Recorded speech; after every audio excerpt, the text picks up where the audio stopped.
I showed you this goose last week, but I didn't get in very close. I still can't get in very close. But there she is on top of the Pillar of Hope, which is still somewhat underwater. The base of it is. And it's a windy day here today. It's definitely warmer. But yeah, it's a windy day. Don't know if you can see, I'm still attached to my camera, and everything's blowing around, and I forgot my sunglasses at home.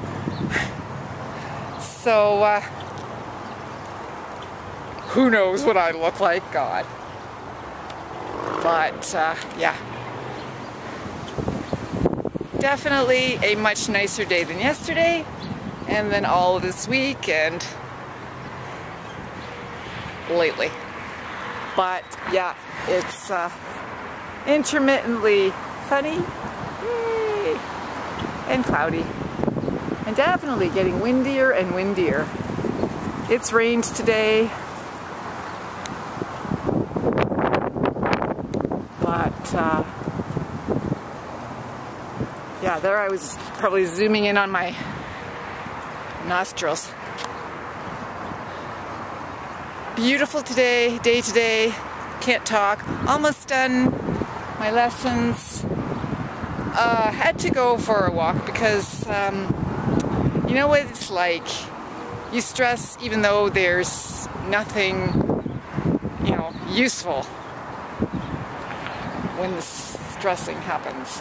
So I'm going to, at some point today, I'm going to go over my lesson plan for that day, you know, actually talk it out, and hope that helps me. I've thought it out, I hope I can talk it out.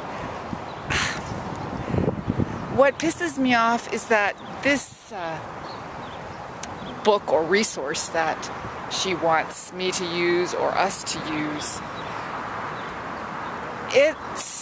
it's pretty boring. So by Friday, I'm struggling to find things that are interesting to do. Hey bird, for my students. But you know, that's my problem, not hers. I don't like this resource. That's why I don't use it a lot. I'm only using it to please her, so that when we talk, I can say, yep, occasionally I use this resource. I've used it once before. The main one I use is much more interesting for me, and definitely for the students. Useful? I think so. I think in their everyday life, they get by. And this one resource is not going to make it, you know, better or easier for them. So, anyway, I had to go for a walk because I didn't want to think about that anymore. And hey, it's a gorgeous day. And I'm wearing my new shorts. We went to the Nike store, outlet store, yesterday and got me a whole bunch of summer running and walking stuff. So anyway, here comes some bicyclists. And I'll see you later, folks. Hey, summer's here. Spring at least.